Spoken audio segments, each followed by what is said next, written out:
አልሐምዱሊላህ። አሻ አይንን ተሻለ?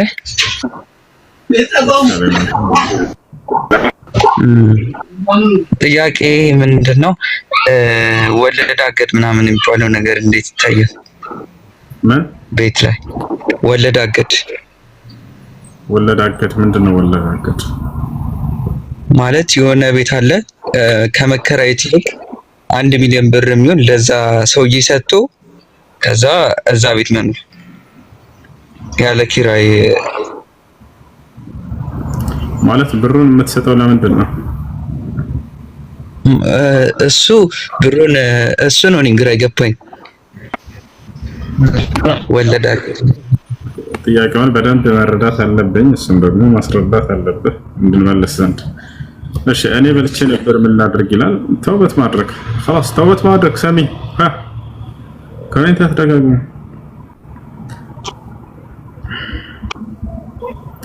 እሺ ሰላም ሰላም። እሺ ሰላም ነው አላ አይሰማ ይሰማል። እኔ የምልህ ቁርአን ያለ ቃል ነው። አሁን እንደኛ ጀምሮ ቁርአን ያለ ቃል ነው ማለት ነው ማለት ቁርአን ያለ ቃል ነው ማለት ነው ማለት እኔ ያለ ያልሆነ ከቁርአን ብሰጥ ክርስቲያን ትሆናለህ? ያለ ቃል እንዳልሆነ ብሰጥህ ከቁርአን ክርስቲያን ትሆናለህ? ክርስቲያን ምንድን ነው? ክርስቲያን ምንድን ነው? አዎ ክርስቲያን ምንድን ነው? እኔ ብትሆናለህ በቃ ክርስቲያን ምንድን ነው? ምን ንገረና መጀመሪያ ንገረን። ክርስቲያን ማስረጃ ወጣ የክርስቶስ ተከታይ ማለት እንደሆነ ክርስቲያን እና ክፈት ትልቁ ላይ ነው። ክፈት ያላ ክፈት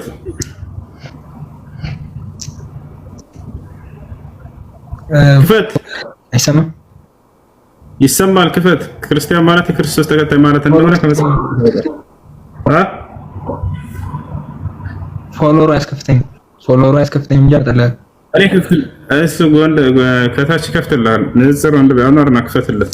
ክርስቲያን ማለት የክርስቶስ ተከታይ ማለት ነው የሚል መጽሐፍ ቅዱስ ላይ ያሳያል። የትኛው ምዕራፍና ቁጥር ክፈትልህ? መጽሐፍ ያ ወንድችን የትኛው ላይ ክፈትልህ? እዘዘው እኔ አንጣዱ አንተ የእንትን እኔ መጀመሪያ ይጠየቁ እና መጽሐፍ ስላልያዝኩ ነው ብለህ ነበር። ወዴት ማታመልጥም። መጽሐፍ ይዘናል እኛ እንከፍትልሃለን። ምዕራፍና ቁጥር ተናገር። ያላ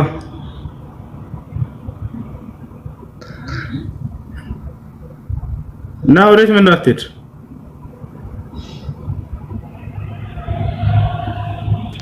እሺ መዝገብ ኦርቶዶክስ የሚለውን እስኪ አወጣና ከዛ ያላሰል መዝገብ ኦርቶዶክስ ና ቆይ ዘግባ እና ምዕራፍ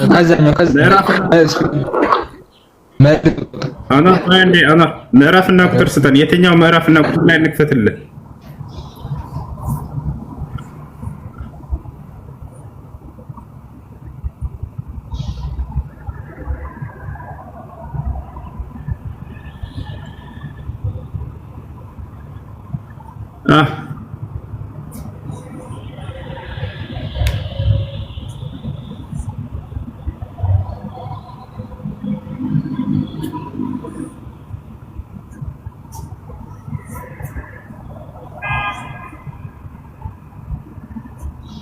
ናጂ ጎግል እያልክ ነው።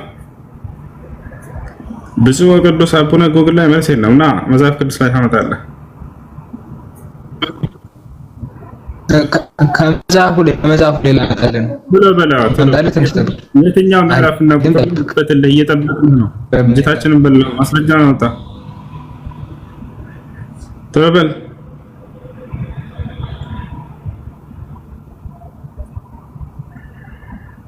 ና እንጂ አታ ና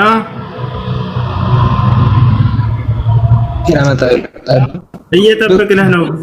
ጊዜ አትፍጭብን። እየጠበቅን ከመጽሐፉ ላመጣልህ ነው። እንጠብቅ ና ያው መጽሐፉን ይዘናል። ና እንጂ ጎግል ላይ ወላሂ ይፈልጋል።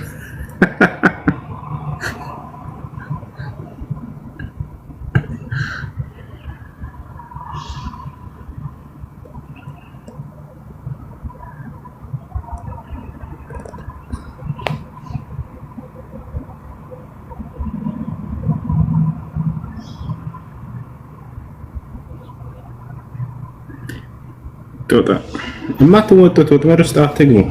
ሙስሊሞችን ወጥመድ ውስጥ እናስገባለን ብላችሁ በራሳችሁ እንዲህ እንቅ አድርጌ ነው ዞር አድርጌ ወጥመዱን ነው ይዛችሁ ለመማማር ብትመጣ የተሻለ ነው። ገብታችኋል? ይሄ ከጠይቅና ይመለስልሃል። ጠይቀህ ይሄን ካልሆነ እንደዚህ ክርስቲያን ትቀበላለህ። ጥያቄ ጠይቅ አይደለ? ለመማማር ጠይቅ። ስለ ክርስትና ትጠይቃለህ፣ መልስ። السلام عليكم السوء. وعليكم السلام ورحمة الله وبركاته. እንዴት ነህ? አልሐምዱሊላህ።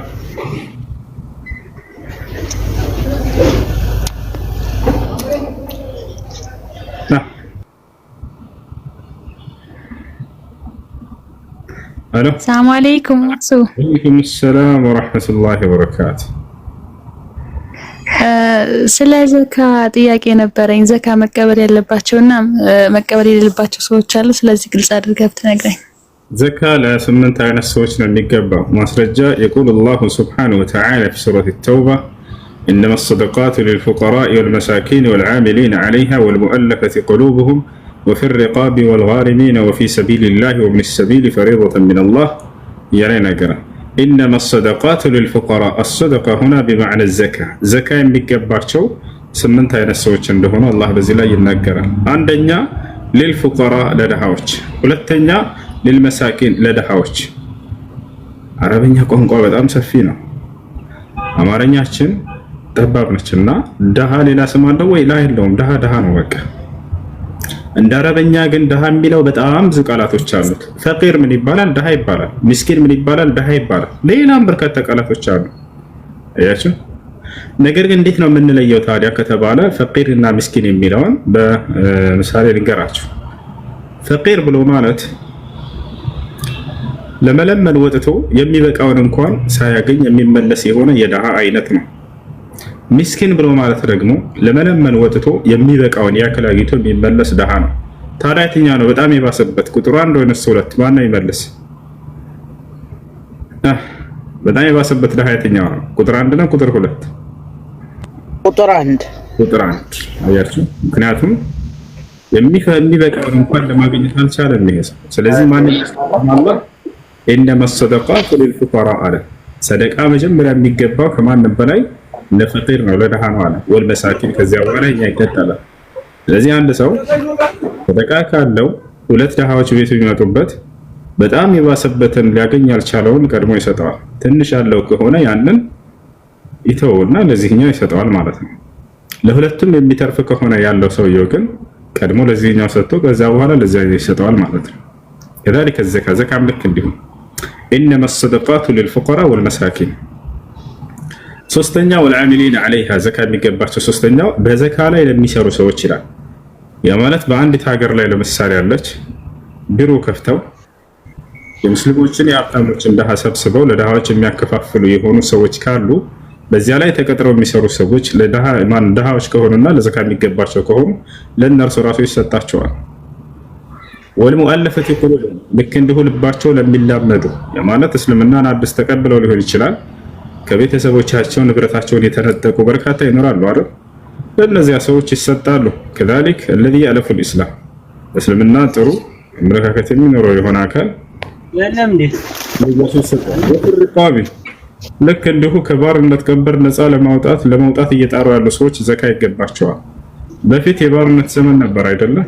አሁን ላይ አልሐምዱሊላህ ቀርቷል። ያንን የባርነት ቀንበር ነፃ ለማውጣት ኢስላም በጣም በርካታ ቦታዎች ላይ ህግጋቶችን አውጥቷል። ለባሪያዎች ነፃ እንዲወጡ ስጧቸው እያለ ዘካ ወስኖላቸዋል አላህ። በዛን ጊዜ ለምሳሌ አንድ ባሪያ ካለ ከአለቃው ጋር ይስማማል። 50 ሺህ ብር አምጣና ከባርነት ቀንበር ነፃ ታወጣለህ ራስህ ሊለው ይችላል። ያ ባሪያ ሰርቶ ያችን ገንዘብ አሟልቶ ከባርነት ቀንበር ራሱን እንዲያወጣ አላህ ይህን ህግ አስቀምጦላቸዋል። ከባርነት ቀንበር ራሳቸው እንዲያወጡ። በዚህን ጊዜ ከባርነት ቀንበር ራሱን ነፃ ለማውጣት እየደከመ ያለው ሙስሊም ካለ ለዚህ ሰውዬ ስጡታል አላህ ሱብሓነሁ ወተዓላ ስጡት፣ ከባርነት ቀንበር ራሱን ያወጣ ዘንድ ይሄ ይገባዋል ዘካ። ታቻል ቀጥሎ ምን አለ? ወልጋሪሚና ለብድርተኞች በአካባቢህ ብድር ያለበት ሰው ካለ ዘካ ይገባዋል ያስወስጠው። ወፊ ሰቢልላህ በአላህ መንገድ ላይ የታገሉ ላሉ ሰዎች ለሙጃሂዶች ይሰጣል። ወብኒ ሰቢል ለመንገድ ልጆች፣ መንገድ ልጅ ማለት ሙሳፊር ማለት ነው። ከደሴ ወደ አዲስ አበባ እየሄደ ያለ መንገድ ላይ የትራንስፖርት የለኝም ማለት ይሄ ሰው ዘካ ካለ የዛን ጊዜ ለዚህ ሰውዬ ይገባል፣ ስጠው። እብነ ሰቢል ማለት እነዚህ ናቸው። ስለዚህ ለእነዚህ ለስምንት አካሎች ዘካ ይገባቸዋል። ልጅቷ ያሰበችው ይመስለኛል ከቤተሰብ አካል የሚገባቸውና የማይገባቸውን ለማለት ሊሆን ይችላል። ይሄንንም በዚሁ መንገድ እንናገር። ከቤተሰብ አካል ዘካ የሚገባቸውና የማይገባቸው አሉ። የማይገባቸውን ልንገራችሁና ከዚህ ውጭ ላሉት መስጠት ትችላላችሁ። ለእናትና ለአባት ዘካ ይገባቸዋል። ለእናትና ለአባት ለምን ከተባለ ከራስህ ከምትበላው ገንዘብ የመስጠት ግዴታ ስላለብህ ለነሱ የዘካ ሳይሆን ከራስህ ከምትበላው አቅሙ ካለ መስጠት አለብህ። እናትና አባት እንዲሁም አያቶች እንዲሁም ልጆች የልጅ ልጆች ያ ነው ለእነዚህ የመስጠት ግዴታ አለበት። እንዲሁም ወንድም ለእህቱ የመስጠት ግዴታ አለበት፣ ዋጅብ ነው።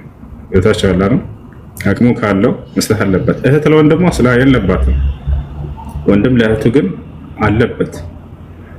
የታቻለ ዝም ብሎ በከንቱ አይደለም። አምላክ አላህ Subhanahu Wa Ta'ala ወንድ ልጅ የእህቱን ሁለት የሴቶችን ሁለት ድርሻ ይወሰድ ያለው አንደኛው ድርሻ የእህቱ መንከባከቢያ ስለሆነ ነው።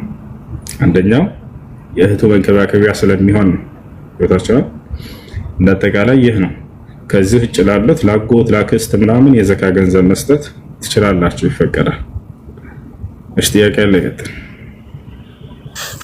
እሺ እሱ አመሰግናለሁ። እና ደግሞ ዘካና ሀዲያ እንደሚለያየው ሁሉ አንድ ሰው ለምሳሌ እኔ አሁን እናትና አባቶች ኑሮኝ የቲም ሳልሆን ደሃም ሳልሆን ግን ደግሞ ከኔ የተሻለ ሰው ዘካ ብሎ ቢሰጠኝ ብቀበል ሐራም ይሆንብኛል ወይስ ማለት ሀዲያ ብሎ ቢሰጠኝ ኖርማል ነው? ዘካ ብሎ ቢሰጠኝ ግን ለኔ እንዴት? እሺ ሀብታሞች ከሆነ ያሉት ለምሳሌ ከአረቦች ጋር ልትኖሩ ትችላላችሁ። እነሱ ደሃ ብለው የሚያስቡት ከበታቻቸው እየሰራ ያለን ሰው ነው። በዛ አካባቢ ደሃ ላይኖር ይችላል። ከበታቻቸው ለሚገኘው ለዚህ አካል ይሰጡታል። የዛኔ ቢቀበል ያኛው ተገቢ ባይሆንም ራሱ እንደ ስህተት አይቆጠርም፣ ወይም ችግር የለውም፣ መቀበል ይችላል። ይታቻል። በእርሱ ላይ የዘካ ግዴታ የሚሆንበት ከሆነ ደግሞ አስቦ ያንን ያለበትን ዘካ ይሰጣል ማለት ነው። ይሄን ይመስላል። እሺ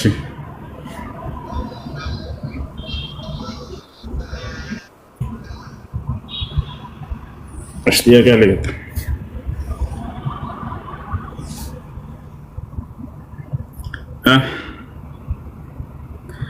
ጥያቄ ያላቸው የገባችሁ ሰዎች ከሌላችሁ እንውረድ። እሺ እሱ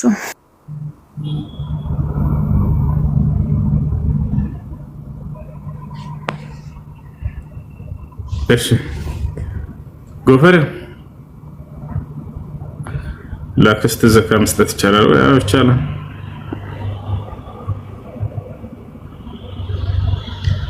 ኩፍር አለ? ሄሎ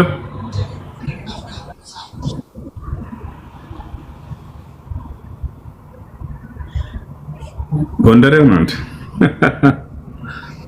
በቃ አይ መነዘሩ ሸፈነኛል። ያምር አላየ። ሰላም አለይኩም ሶ አለይኩም ሰላም ወራህመቱላህ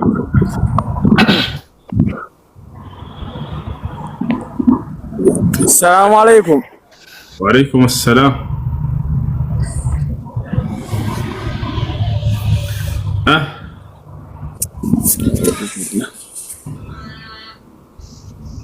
አይሰማችሁም? አይሰማም? ይሰማል።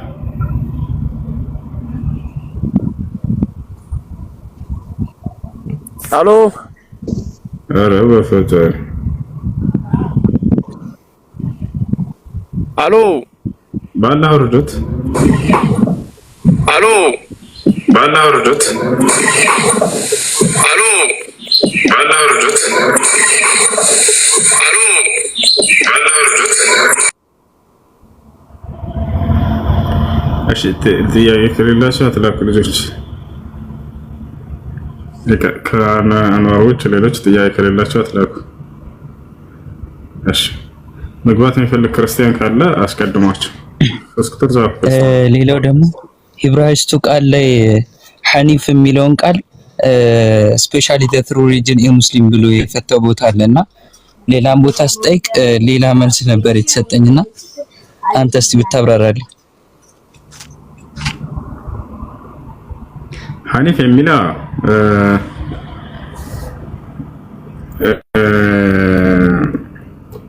المائل من الباطل إلى الحق ከሐሰት ወደ እውነት የተዘነበለ ማለት ነው። ስለዚህ እዚያ ቦታ ላይ ሃይማኖት የሌለው ምናምን ብለው ይሄ ተረጉም እንትሩ ላይ ሐሰተኛ ሃይማኖት ሐሰተኛ አምላክን የማይቀበል ማለት ነው። አምላክ የሌለ ሲል ጊዜ እውነተኛ አምላክን የማይቀበል ወይንም ሐሰተኛ አምላክን የማይቀበል ከሁለት አንዱ ነው የሚሆነው።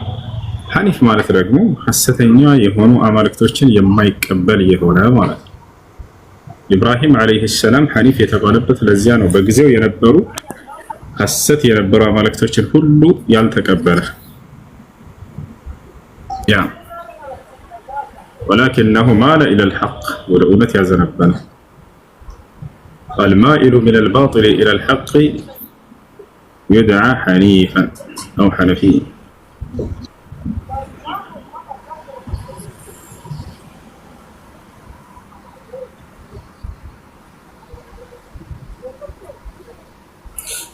መጠየቅ ይችላል? እሺ ዳና እኔ ተሻለ ዳና ይቻላል። ለምንድነው አላሁ አክበር እያላችሁ ሰውን ብትገሉት? እሱን ልጠይቅ ብዬ ነው። ሃይማኖታችሁ ይፈቅዳል ወይስ ሰውን ለመግደል ወይስ ምንድነው? ትናንት በሱዳን ጦርነት ላይ ሰውን እየገደሉ አላሁ አክበር ይላሉ። ምንድነው እናንተ አላህ ግደል ነው የሚሉት ወይስ ከዚህ ጋር ይገናኛል ወይስ አላህ አክበር ምንድነው? ምን ማለት ነው? እሺ መልሱን አዳምጥ።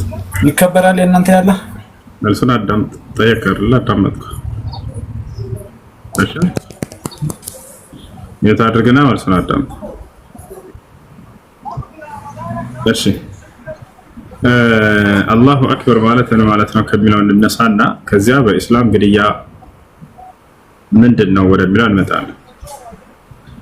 አላሁ አክበር ማለት አላሁ አክበር ሚን ኩል ከቢር ታላቅ ተብሎ ከሚታሰቡ ነገራቶች ሁሉ ታላቅ የሆነ አምላክ ነው ማለት ነው። ዛትን ወሲፈትን በማንነቱም በምንነቱም ከሁሉ በላይ የሆነ ታላቅ የሆነ አምላክ ማለት ነው። እሱ ከፍጥረታት ጋር በፍጹም የማይወዳደር ከሁሉ በላይ ታላቅ የሆነ ማለት ነው።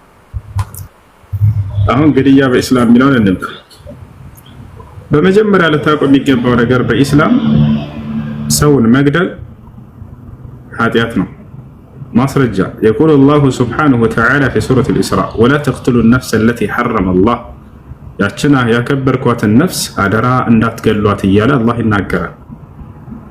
ነቢያችን ሰለላሁ ዐለይሂ ወሰለም كذلك لا يحل دم امرئ مسلم إلا بإحدى ثلاث الثيب الزاني النفس بالنفس التارك لدينه المفارق للجماعة አንድ ሰው መግደል በኢስላም የዓለምን ሰው እንደ መግደል ያክል ነው ኃጢአቱ ከአላህ ዘንድ። ሰው ነው ያልኩት፣ ልብ በሉ። አማኝ ከሃዲ አላልኩም። ሰው አላህ በቁርአን ላይ ይህን ሱረቱል ማኢዳ ላይ ሲናገር ምን ይላል? من أجل ذلك كتبنا على بني إسرائيل أنه من قتل نفسا بغير نفس أو فساد في الأرض فكأنما قتل الناس جميعا ومن أحياها فكأنما أحيا الناس جميعا ይላል። የአንድን ሰው ነፍስ ያጠፋ የዓለምን ሰው ነፍስ እንዳጠፋ ይቆጠራል ከእኔ ዘንድ አለ አላህ። የአንድን ሰው ነፍስ ከሞት የታደገ የዓለምን ሰው ነፍስ ከሞት እንደታደገ ይቆጠራል አለ አላህ። ሰው ነው ያለው፣ ልብ በሉ። ናስ ማለት ሰዎች ማለት ነው። ሰውን የገደለ ሰው የዓለምን ሰው እንደገደለው ከእኔ ዘንድ ይላል። ወጣቻው። ስለዚህ ነው ታዲያ በቁርአን ላይ ስለመገዳደል የሚያወሩ አናቅጾች አሉ። እነሱ ምን አይነትን አካል ነው ወደሚለው እንምጣ። ባጭሩ በኢስላም ሊጋደልህ የመጣን አካል ያን ብቻ ነው ከራስህ ለመከላከል የምታደርገው ሂደት፣ እርሱ ጂሃድ ይባላል፣ ትግል ማለት ነው። ይህን ይናገራል ወይ ቁርአን? አዎ አላህ በሱረቱል በቀራ ላይ ሲናገር ወቃቲሉ ፊ ሰቢልላህ አለዚነ ዩቃቲሉነኩም አለ። እነዚያን የሚጋደሏቸውን ተጋደሏቸው አለ። ሰላማዊ ከሆኑስ በፍጹም አይገደሉ። ወላ ተዕተዱ አለ አላህ፣ ወሰን እንዳታልፉ አለ። ምን ማለት ነው ወሰን እንዳታልፉ ማለት? ያልነኳቸውን ያልተጋደሏቸውን እንዳትነኳቸው ማለት ነው። ወላ ተዕተዱ ኢነላሃ ላ ዩሂቡል ሙዕተዲን፣ አላህ ወሰን አላፊዎችን አይወድምና አለ። ወሰን አልፈው ንጹሃንን የሚገድሉ ሰዎችን በጣም ይጠላቸዋል አላህ። አያችሁ። ስለዚህ ሊጋደል የመጣን አካል እንጂ ሰላማዊ የሆነን አካል መግደል በፍጹም አይፈቀድም። የሌላ እምነት ተከታይ አይሁድና ክርስቲያን የሚሆኑ ማንም ሊጋደሉ እስካልመጡ ድረስ ጫፋቸውን እንዳትነኩ ብለው ነብዩ ሰለላሁ ዐለይሂ ወሰለም አስጠንቅቀዋል። ኃጢአቱ ምን ያክል ነው ብላችሁ ከጠየቃችሁ ገነትን አያትን ጭራሽ ይሰው ንጹሃኖችን የገደለ ማስረጃ قال النبي صلى الله عليه وسلم من قتل معاهدا لم يرح رائحة الجنة ሰላማዊ የሆነን ከሙስሊሞች ጋር የሰላም ቃል ኪዳን ያለውን የሌላን እምነት ተከታይ የገደለ የገነትን ሽታ አያገኛትም ማለት ገነት አይገባም ብቻ አይደለም ሽታውን ራሱ አያገኝም ይሄ ሰው። ታዲያ ስለዚህ በእስላም ምንድነው ከተባለ ሊጋደሉ የመጡ ሰላምን አንፈልግም አይኛ መጋደል ነው የምንፈልገው ብለው ጦር ያነሱን አካል እስከስታ የመታ አይቀበልም ኢስላም። ገብታችኋል አይደል? ሊጋደል የመጣን ሰላማዊ ያልሆነን አካል እኔ ሰላምን አልፈልግም በቃ በጠብጣለሁ ያለን አካል የዛኔ ትጋደላለህ፣ ትከላከላለህ ከራስ። ገብታችኋል? ይሄ ነው ኢስላም በጣም ሰላምን ይሰብካል። ጂሃድ እንዳውም ትልቁ የሰላምነት መገለጫ እንደሆነ ታውቃላችሁ። አንድ መንግስት ሰላም እንበጠብጣለን የሚሉ ኃይሎችን ለመዋጋት ወይንም ከነርሱ ከህዝብ ለመከላከል ብሎ ሰራዊትን ቢያዘጋጅ ሰላምን እያስጠበቀ ነው ወይንስ ምንድነው የምንለው? ሰላምን እያስጠበቀ ነው። ወታደሮች የምን መገለጫ ናቸው? ሰላምን የሚያስጠብቁ ናቸው እኮ። የሌላ ጠላት አካል እዋጋለሁ ብሎ የሚመጣን አካል ለመከላከል ወታደር ቢያዘጋጅ አንድ መንግስት ሰላምን እያስጠበቀ ነው ነው የምትሉት? ኢስላም ላይ ሲሆን ለምንድን ነው ጓም የምትሉት? በኢስላም ያለው ይሄ ነው። ሊጋደሏችሁ የመጡ አካሎችን ብቻ ነው አለ ኢስላም። ወታቻለ አይደል? ሊጋደሉ የመጡን አካል ወቃቲሉ ፊ ሰቢልላህ الذين يقاتلونكم አለ።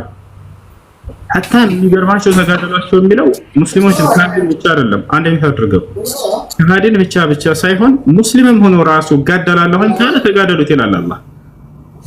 الله بسورة الحجرات لا من على وإن طائفتان من المؤمنين اقتتلوا فأصلحوا بينهما فإن بغت إحداهما على الأخرى فقاتلوا التي تبغي حتى تفيء إلى أمر الله فإن فأت فأصلحوا بينهما بالعدل وأقسطوا إن الله يحب المقسطين وإن طائفتان من المؤمنين اقتتلوا فأصلحوا بينهما كمؤمنان هونو ሁለት ጭፍሮች ቢጣሉ በመካከላቸው አስታርቁ መጀመሪያ ለአምላክ አላህ አስታራቂዎችን በጣም ይወዳል።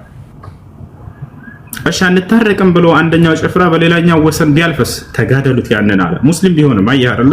ተጋደሉ የሚለው ከሃዲያኖችን ብቻ አይደለም። ሙስሊምም ሆኖ ሰላምን አልፈልግም በጠብጣለህ የሚል ካለ እርሱንም ተጋደሉት አለ። ለምን? ሰላምን ለማስፈን ሲባል። ሰላም አልፈልግም የሚልን አካል መዋጋት ሰላምን ከማስፈን ነው። ይታል አይደለ? فقاتلوا التي تبغي على ያችን ወሰን የምታልፈዋን የምእመናን ጭፍራ ብትሆንም ተዋጓታ حتى تفيء إلى أمر الله ولا الله تأزاز ولا سلام اسكت مدى الدرس. نبياتنا صلى الله عليه وسلم حديث لا يبنالو لا تتمنوا لقاء العدو وسلوا الله العافية. أدراچون كتلات غار تغنايتاچو مغدادلن እንዳትመኙ ይልቁንስ በእናንተም በእነርሱ መካከል አላህ ሰላምን እንዲያሰፍን ጸልዩ አሉ። ይሄ ነው በቃ ኢስላም። ነገር ግን እንጋደላለን ብለው ከመጡ አሉ ነብዩ ሰለላሁ ዐለይሂ ወሰለም አደራ ወደ ኋላ እንዳትሸሹ አሉ ጠላት ይታል فإن أبوا أنبي كالو ግን ጦርነትን እንጂ አንፈልግም ካሉ فلا تتولوا አሉ አደራ ጀርባቸውን ሰጣቸው እንዳትሸሹ አሉ። فإن الجنة تحت ظلال السيوف ወጋለሁ ብሎ የሚመጣን አካል የዛኔ ስርዓት ማስያዝ ገደነውና ገነት ከሰይፍ ስር ትገኛለች ብሎ ተናገሩ። ለበቀሉ ከምን አይነት ሰይፍ ስር? እዋጋለሁ ብሎ አጠቃለሁ ብሎ የመጣን አካል መከላከል። የዛኔ ብትሞቱ መስዋዕት ብትሆኑ ወደ ገነት ነው የምትሄዱት አሉ እንጂ ሰላም የሆነን አካል ሄዶ ጫፉን መንካት አይቻልም በኢስላም። ይሄን ያደረገ ሰው ካለ ሙስሊም ነኝ ብሎ አላሁ አክበር እያለ የገደለ ሰው ወላሂ እስላምን አይወክልም። ይሄ እስላምን አይወክልም። እስላም ይሄን ያዘው በሱዳን ላይ የተደረገ ያለ አንዱ አማኝ ሌላውን ምናልባት የሌላውን ተከታዮች ከሆኑ ይሄንን ሙስሊሞች የሚቃወሙት ነገር ነው። ንጹሃንን ሰው እንዲገድል ኢስላም አይፈቅድለትም። ወጣቻው አይደለ? በየትኛውም ዓለም ይሁን ይሄን ይመስላል። ይህ ከሆነ በመጽሐፍ ቅዱስ ላይ እግዚአብሔር ህፃናቶችን ግደሏቸው ይላል፣ ብላቴናዎችን ግደሏቸው ይላል፣ ሴቶችን ግደሏቸው ይላል፣ ሽማግሌን ግደሉ ይላል። የሚገርምህ ኢስላም ነብዩ መሐመድ ሰለላሁ ዐለይሂ ወሰለም አደራ ሴቶችን እንዳትገሉ ይላሉ፣ ሽማግሌ እንዳትገሉ ይላሉ፣ ህፃናትን እንዳትገሉ ይላሉ። እግዚአብሔር ግን በዚህ ተቃራኒ ሴቶችን፣ ሽማግሌን፣ ህፃናትን ግደሏቸው ይላል። ማስረጃ ላሳየህ አውጥቼ ያውና ማስረጃ እገዛ መጽሐፍ ላይ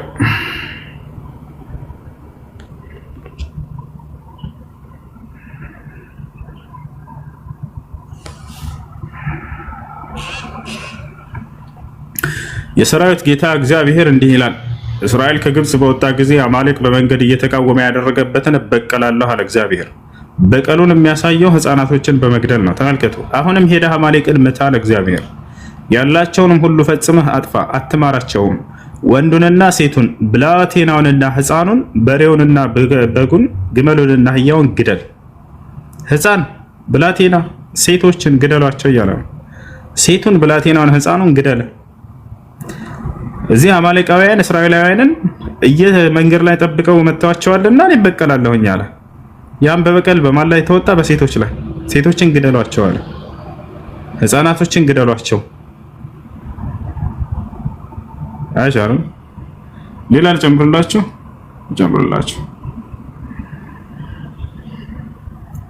ሽማግሌውን፣ ጎበዝን፣ ቆንጆይቱን፣ ህፃናቶችን፣ ሴቶችን ፈጽማችሁ ግደሉ ግደሏቸው አለ። ሽማግሌን፣ ሴቶችን፣ ህፃናቶችን ግደሏቸው። ሌላም በርካታ ቦታ ላይ አለ። እግዚአብሔር ይሄ ብቻ አይደለም። ባመጹት ጊዜ ሰዎችን የሰው ስጋ ያበላቸው ነበር። ኑ ላሳያችሁ። ያመጹትን ሰዎች ከሚቀጣበት ቅጣት መካከል አንደኛው ምንድነው ከተባለ የሰው ስጋ፣ የልጆቻቸውን ስጋ ማስበላት። እግዚአብሔር ምን አለ? እስከዚህም ድረስ ባትሰሙኝ በእንቢተኝነትም ብትሄዱብኝ አለ። ባትሰሙት የማይሰሙትን ሰዎች እንዴት እንደሚቀጣ እንመልከት። እስከዚህም ድረስ ባትሰሙኝ በእንቢተኝነትም ብትሄዱብኝ እኔ ደግሞ በቁጣ ሄድባችኋለሁ፣ ስለ ኃጢአታችሁም 7 እጥፍ እቀጣችኋለሁ። ቅጣቱ ምንድነው? የወንዶች ልጆቻችሁንም ስጋ ትበላላችሁ፣ የሴቶች ልጆቻችሁንም ስጋ ትበላላችሁ አለ። የልጆቻቸውን ስጋ ያስበላቸዋል። አንሰማም ካሉት ተመልከቱ፣ በዚህ ይቀጣቸዋል። ታዲያ አስበልቷቸዋል ወይ ከተባለ አዎ በደንብ አድርጎ እግዚአብሔር አስበልቷቸዋል፣ ቀጥቷቸዋል። እኔያን ልጄንም ቀቅለን በላ ነው። በማግስቱም እንድንበላው ልጅሽን አምጪ አልኳት፣ ልጇንም ሸሸገችው ብላ መለሰችለት ይላል። ተመልከቱ፣ 2 ሴቶች ናቸው። ታሪኩን ልንገራቸው። እነዚህ 2 ሴቶች እግዚአብሔር ረሃብ ይለቅባቸዋል በዚያች ሀገር ላይ። ያቀደም እንደተናገረው በዚያ በረሃብ ምክንያት ልጆቻቸውን ሊበሉ ይስማማሉ። ዛሬ ያንቺን ልጅ እንብላና ነገ የኔን ልጅ እንበላለን ተባብለው ተስማምተው እሺ ተባብለው ከዚያ ዛሬ አንደኛዋን ቀቅለው አብረው በልተው ነገ ነይ እንጂ አምጪ እንብላ ስትላት እዛ እምቢ ብላ ሸሸገቻችኛዋ በሚቀጥለው ቀን። ተመልከቱ ምን እንደሆነ። በሰማርያም ታላቅ ራብ ሆነ ይላል። እነሆም የአህያ ራስ በ50 ብር፣ የአህያ ጭንቅላት ማለት ነው። የአህያ ራስ ይበሉ ነበር። የአህያ ጭንቅላት በ50 ብር ገብቶ ማለት ነው። ከነዋጋ አስቀምጦታል መጽሐፍ ቅዱስ። የእርግብን ኩስ የጎሞር 8ኛ የሚሆንበት በ5 ብር እስኪሸጥ ድረስ ከበቧት። የእስራኤልም ንጉሥ በቅጥር ላይ በተመላለሰ ጊዜ አንድ ሴት ጌታዬ ንጉሥ ሆይ እርዳኝ ብላ ወደ እርሱ ጮኸች። ወደ እነሱ ጋር መታ እርዳኝ ብላ ጮኸችበት፣ ልትከስ ነው። እርሱም እግዚአብሔር ያልረዳሽን እኔ እንዴት እረዳሻለሁኝ አላት። ከአውድማው ወይንስ ከመጥመቂያው ነውን አለ። ንጉሱም ምን ሆነሻል አላት። አሁን ሊሰማት ነው፣ ልትከስ መታ ነው ሴትየዋ። እርሷም ይህች ሴት አለች ዛሬ እንድንበላው ልጅሽን አምጪ፣ ነገም ልጄን እንበላለን አለችኝ። ልጄንም ቀቅለን በላ ነው። ከዚያስ በማግስቱም እንድንበላው ልጅሽን አምጪ አልኳት፣ ልጇንም ሸሸገችው ብላ መለሰችለት። እየከሰሰች ነው። ትላንትና ልጄን ቀቅለን በልተናል፣ ዛሬ ደግሞ እንብላ አምጪ እንጂ ልጅሽን ስላት እምቢ ብላ ካደች። በዛው እንዴት ይሄ ይሆናል? ልበላ ፈልጋለሁ፣ ልጅ ታምጣ ነው። የኔ ልጅ ትላንትና በልተናታለን። እግዚአብሔር ካመጻቸው ልጆቻቸውን አስበላቸዋለሁ አላቸው፣ አስበላቸው። ይሄ ልጃቸው እስላም ላይ መታቸው። እስልምና ገዳይ ነው፣ እስልምና ለሰው ጨካኝ ነው። ለአንድ አይነት ጨካኝ እስላም ላይ የለም። እስላም ላይ እንዲህ አይነት ጨካኝ የለም። የሰውን አስክሬን ብታገኙ እንኳን ያን ብትሰብሩ በህይወት እንዳለ እንደሰበራችሁ ነው ኃጢአቱ ብሎ ይናገራል ኢስላም። ከስሩ ዐዝም الميت ከከስሪ ሐይ كما قال النبي صلى الله عليه وسلم። እንደ አጠቃላይ ህፃናቶችን፣ ሴቶችን፣ ሽማግሌን ግደሏቸው የሚለው እዚህ ጋር ነው ያለው። የዛ ብዛታችሁ ጋር በኢስላም ያለው ምንድነው ከተባለ ነብዩ ሰለላሁ ዐለይሂ ወሰለም አደራ ሴቶችን፣ ህፃናትን፣ ሽማግሌ እንዳትገሉ ነው ያሉት። በኢስላም መገዳደል የሚለውን አንቀጽ ስታዩ ጊዜ ሊጋደሉ የመጣችሁን አካሎች ብሎ አላህ መስፈርት አስቀምጧል። خلاص ይሄን ከዚህ ውጭ የለም። ጥያቄ ያለው መቀጠል ይችላል። አለይኩም ሰላም። አለይኩም ሰላም ወራህመቱላሂ ወበረካቱ። ሰላም ነው? አልሐምዱሊላህ። እኔ ጥያቄ ነበረኝ። እሺ፣ ክርስቲያንና ሙስሊም አብሮ መጣትና መብላት እንዴት ይታያል?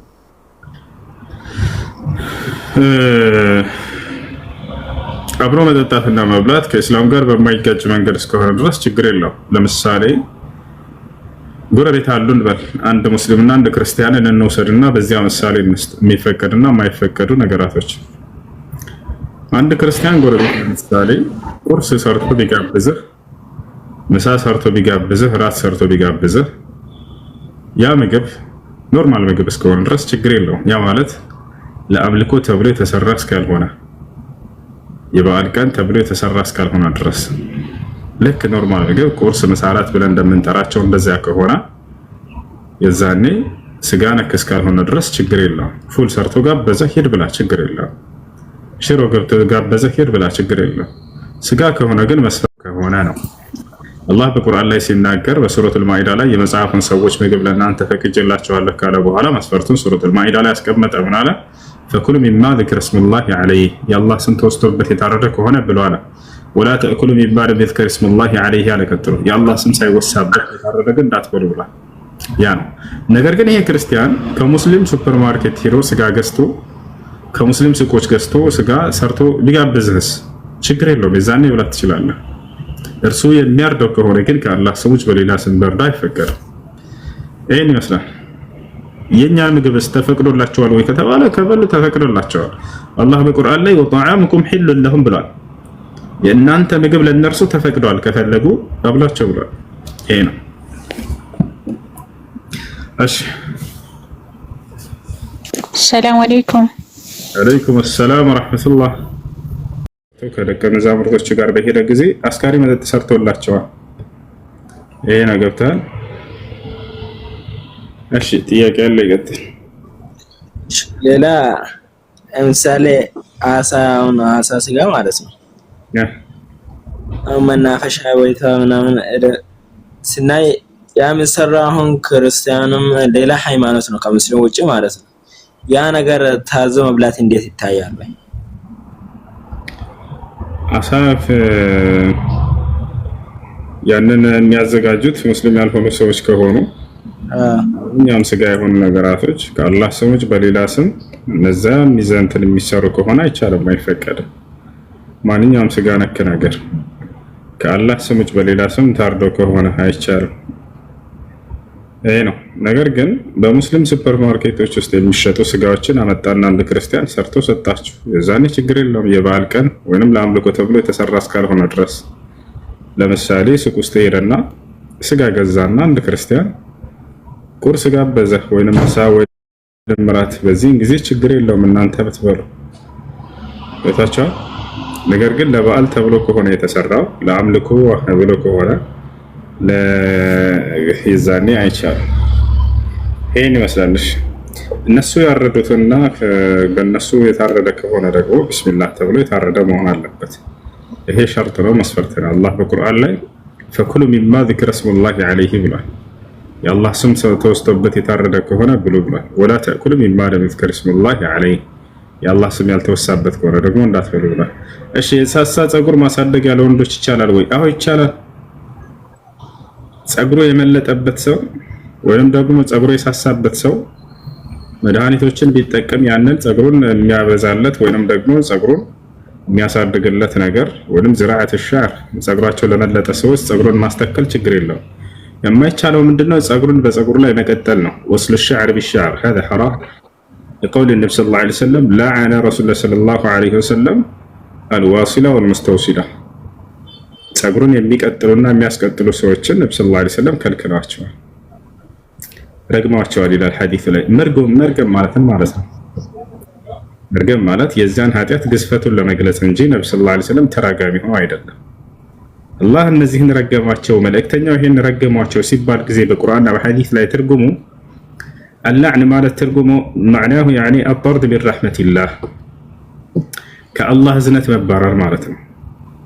ያ ማለት ይሄ ሰውዬ ይሄንን ኃጢአት በማድረጉ ከአላህ እዝነት ርቋል በራሱ ጊዜ ማለት ነው። ያ ጀማዓ ወታቻላ ይሄ ነው።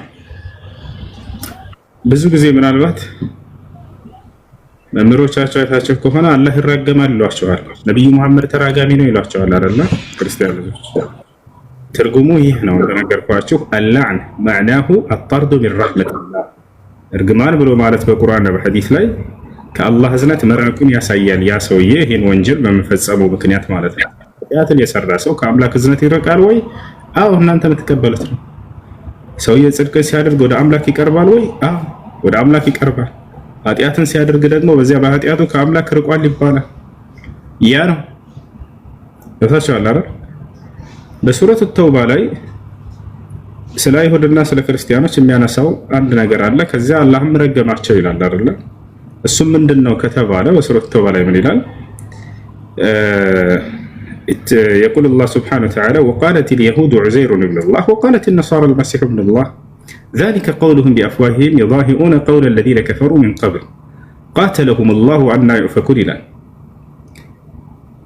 አይሁዳውያኖች እዝራ የአምላክ ልጅ ነው አሉ፣ ክርስቲያኖችም መሲሁ ክርስቶስ የአምላክ ልጅ ነው አሉ ይላል።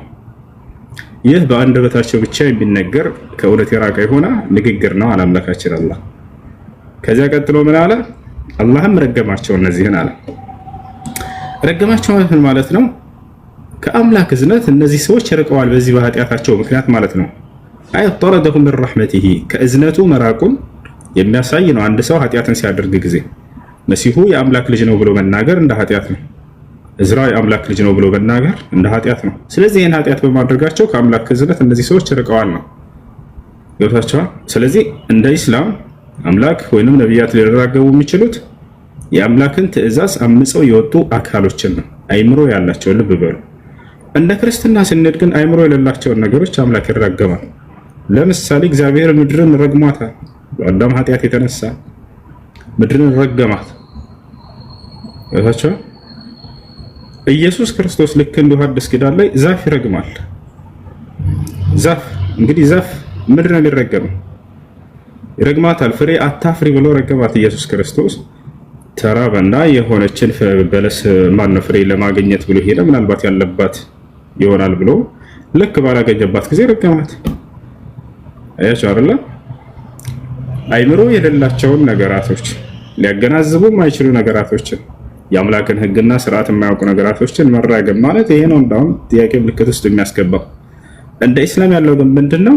አይምሮ የሰጣቸውን አካሎች የአምላክ ሕግና ስርዓት ወርዶላቸው በአምላክ ላይ የዋሹና የቀጠፉ ሰዎች እነዚህ ናቸው የሚረገሙት። ገብታችኋል? እርግማን ሲባልም ምንድነው ትርጉሙ? በዚያ በኃጢአት ምክንያት ሰውየው ከአምላኩ እዝነት መራቁን ለመግለጽ ነው። ገብታችኋል? እንጂ መራገም ኃጢአት ነው በእስላም ብለው ነብዩ ሰለላሁ ዐለይሂ ወሰለም አስተምረዋል። ሐዲስ ላይ ምን አሉ? ለይሰል ሙእሚኑ ቢልዓን አሉ፣ ሙስሊም ተራጋሚ አይደለም ማለት ዞሮ እንደገና እርሳቸው ሊረገሙ አይችልም። መርገም ማለት ነው እንዳልኩት ከአምላክ እዝነት ርቋል ይሄ ሰው እያሉ እየተናገሩ ነው ያን ኃጢአት ባደረጉ ጊዜ። በሌላ ሐዲስ ላይ ነብዩ ሰለላሁ ዐለይሂ ወሰለም ኡዱዕ ዐለል ሙሽሪኪን ተባሉ። ከሃዲያኖች እንርገማቸው ሲባሉ ጊዜ ኢኒ ለም ኡብዓት ለዓነን አሉ ወኢነማ ቡዒስቱ ረሕማ፣ እኔ ተራጋሚ ተደርጌ አልተላኩም አልራገምም ሰዎችን አሉ፣ ይልቁንስ እኔ በእዝነት የተላኩ ነብይ ነኝ አሉ። ይሄ ነው እና ስለዚህ አላህ በቁርአን ላይ ምን አይነት አካሎችን ነው የረገመው ሲባል ጊዜ በኃጢአታቸው ምክንያት እነዚያ ሰዎች ከአምላክ እዝነት መራቃቸውን ለመግለጽ የተደረገ የሆነ ቃል ነው። ኢነላህ ለዐነ አልካፊሪን ይላል። ለምሳሌ ሱረቱል አሕዛብ መጨረሻው ገጽ ላይ አላህ ከሃዲያኖችን ረግሟቸዋል ይላል። ወአዐደ ለሁም ሰዒራ፣ ለእነርሱም ተቀጣጣይ የሆነችዋን እሳት አዘጋጅቶላቸዋል ይላል። እርግማን ማለት ነው አልኩኝ። ሁወል ቡዕዱ ዐን ረሕመቲላህ፣ ከአላህ እዝነት መራቁን ለመግለጽ ነው። ከሃዲያኖች ከአምላክ እዝነት ርቀዋል፣ አውርቀዋል። በምናቸው ምክንያት? በመካዳቸው ምክንያት። ወታቻለ አይደል? ይህ ነው መሲሁና ዳዊት ወይንም ዳውድ አለይሂ ሰላም እስራኤላውያኖችን ረግመዋቸዋል ይላል በቁርአን ላይ። ለምን ከተባለ ምክንያቱን እዚያ ያስቀምጣል። ወታቻለ ሰው በሰውነቱ ሊረገም አይገባውም። ነገር ግን እነዚህ አካሎች የአምላክን ሕግና ስርዓት ሲተላለፉ ጊዜ ከአምላክ ሕግና ስርዓት መራቃቸውን ለመግለጽ ይህን ቃል ይጠቀማሉ። እርግማን የሚለው ነብያቶች لعن الذين كفروا من بني إسرائيل على لسان داود وعيسى بن مريم ذلك بما عصوا وكانوا يعتدون كانوا لا يتناهون عن منكر فعلوه لبئس ما كانوا يفعلون ይላል። እነዛ የካዱት ከእስራኤላውያን ከእስራኤላውያኖች በዳዊትና በመሲሁ አንደበት ተረገሙ ይላል። ذلك بما عصوا ይህም የረገሙባቸው ምክንያት ቤተሰብና ዘር ስለሆኑ በማለት ይታለፉ ነበር። ነብዩ ሰለላሁ ዐለይሂ ወሰለም ግን ይህንን ሐዲሳቸው ላይ ሲናገሩ ወላሂ ለው አነ ፋጢመተ ቢንት ሙሐመድ ሰረቀት ለቀጣዕቱ የደሃ ልጄ የሙሐመድ ልጅ ፋጢማ የአምላክን ሕግና ስርዓት ብትተላለፍ በእርሷ ላይ የአምላክን ሕግና ስርዓት ትፈጽምባታለሁ እንጂ በፍጹም የነብይ ልጅ ነች ብዬ ማልፋት አይደለም ብለው ተናገሩ። አምላክ በነብይ በኩል ያወረደው ሕግና ስርዓት መፈጸም አለበት። የነብዩ ዘር ነው የነብይ ዘር ነው ብሎ ሂሳብ የለም። ይሄን ይመስላል ነጥቃሽ ያቀለ ገጠ ሰላም አለይኩም ሁሱ አለይኩም ሰላም ወራህመቱላሂ ወበረካቱ። አንድ ጥያቄ ነበረኝ። እሺ የሆነች ጓደኛዬ ነበረች፣ ሙስሊም ነበረች። ይሰማል? ተረዳዳል ከኔ ጋር? አዎ የሆነች ጓደኛዬ ነበረች፣ ዱባይ ነው የምትኖር፣ ሙስሊም ናት። ሁሌ እናወራለን። አንድ ሀገር ነው ደግሞ ያለነው። ሁሌ እናወራለን። በዱንያው ላይ በጣም ጠንካራ ናት። ሳውዲ ላይ እንደውም በጣም ቆይታለች። እዛ በዱንያውም ጠንካራ ናት። የሆነ ጊዜ ላይ የሆነ ከሆኑ ልጆች ጋር አንድ ላይ ትሰራ ነበረ። የሆኑ ሁለት ካፊሮች አብረዋት ይሰሩ ነበር፣ አንድ ቤት ውስጥ ማለት ነው። እየሰሩ እያሉ እቺ ልጅ ሁሌ ያስቸግሯት ነበረ። ስለ እስልምና ምናምን እንደዚህ ነው፣ እስልምና ጥሩ አይደለም፣ ውጪ ከእስልምና ምናምን እያሉ ሁሌ ሲያስቸግሯት እየደወለ ተነግረኝ ነበር። እሷ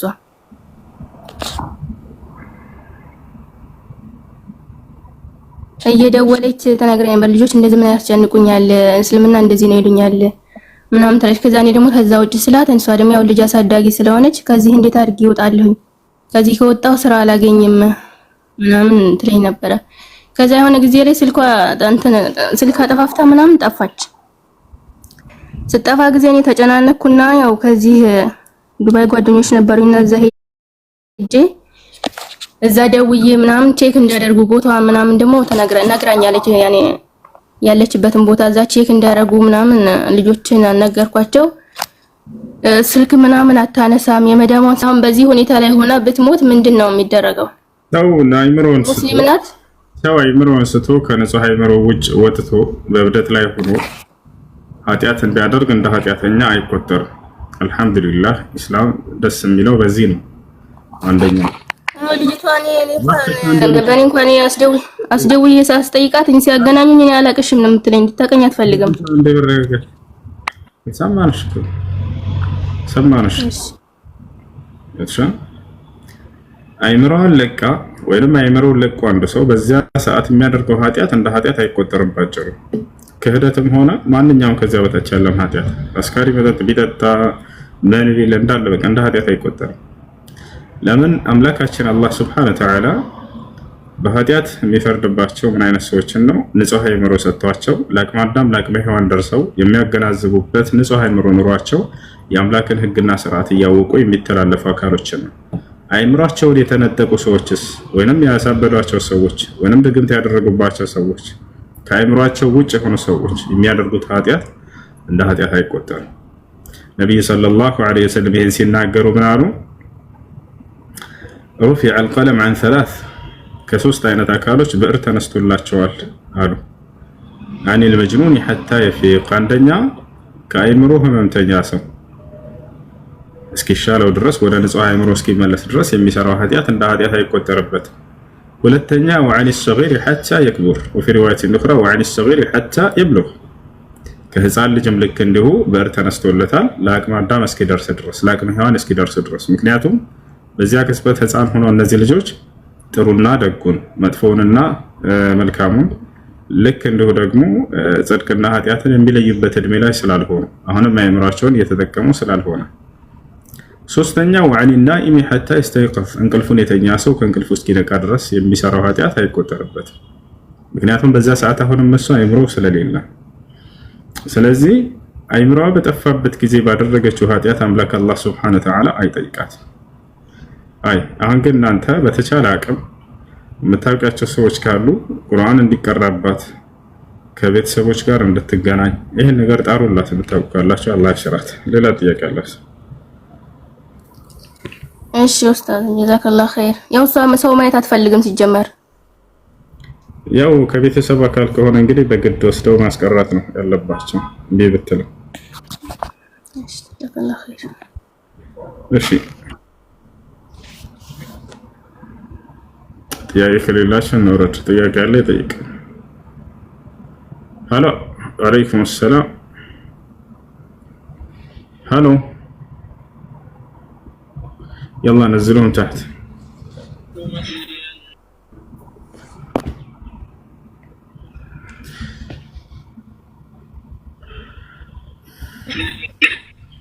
ሁሱን እናቴ ክርስቲያን ናት። ቧንቧ ላስገባላት ነበር ግን ጠላ ትሸጣለች። ሐራም ይሆንብኛል ወይ? ጠላ አትሽጪ ክልክል ነው፣ አስካሪ መጠጥ መሸጥ ብለሽ ምከሪያት።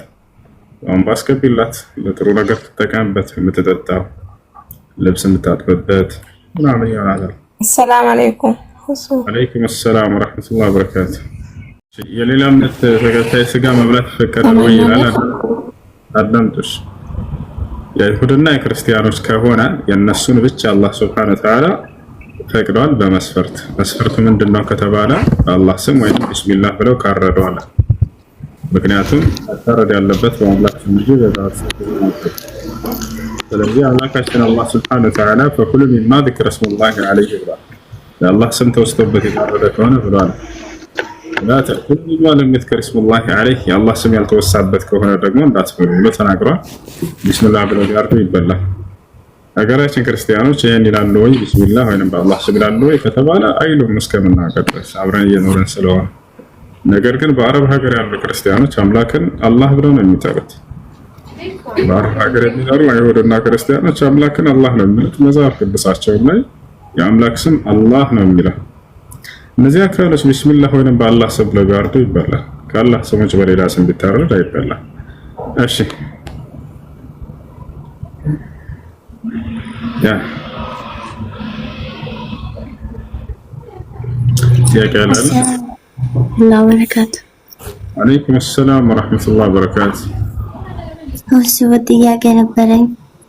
እሺ አባቴ ክርስቲያን ነው፣ ያኔ ይጠጣል ምናምን ብር ላኪልኝ ይለኛል። ብልክ እንዴት ነው የምታየው? አስካሪ መጠጥ ለሚጠጣበት ከሆነ አይሆንም፣ አይቻልም። ነገር ግን ለምድራዊ ህይወቱ የሚበላው የሚጠጣው የሚለብሰው ከሆነ አግዥው፣ እርጅው፣ ላኪለት። እሺ አንቺ ልከሽለት ያን ነገር ለአስካሪ መጠጥ እንደሚጠጣው እርግጠኛ ከሆንሽ መክረሽው፣ ገስጸሽው የማይቀበል የማይሰማ ከሆነ ሰላም አለይኩም ያን ምን ታደርጋለሽ? አንቺ ከቤተሰቦችሽ ክፍል ወንድም ካለሽ ሰላም አለይኩም ወንድም ካለሽ እህት ካለሽ እነሱን ስጫቸው። ሰላም አለይኩም እነሱን ስጫቸውና እነዚህ ሰዎች አባትሽ የሚያስፈልገውን ለምድራዊ ህይወቱ ያሟሉለት። ያን ገንዘብ ልከሽላቸው እነሱ ለአባትሽ የሚያስፈልገውን ጥሩ ነገር ይግዙለት። ይሄ ነው። እሺ እሺ ጀዛኩሙላህ ኸይር ወያኩም።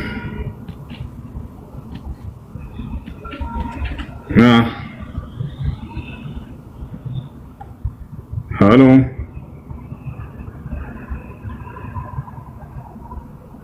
ሻአዱናስ ካላችሁ በተራ አስገባቸው። ጥያቄ ከሌላችሁ ልጆች አትላኩ። እሺ አዝሉም ሰላም አለይኩም። አለይኩም ሰላም። እሱ ወይ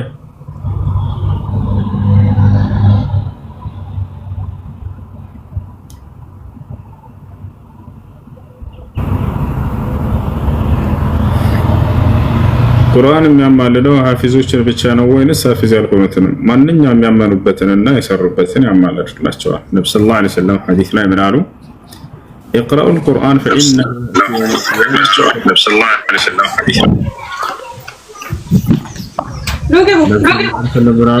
يقرأوا القرآن فإنه يأتي يوم القيامة شفيعا لأصحابها ቁርአንን ቅሩት እርሱ የትንሣኤ ቀን ለባለቤቶቹ አማላጅ ሆኖ ይመጣልና ነው።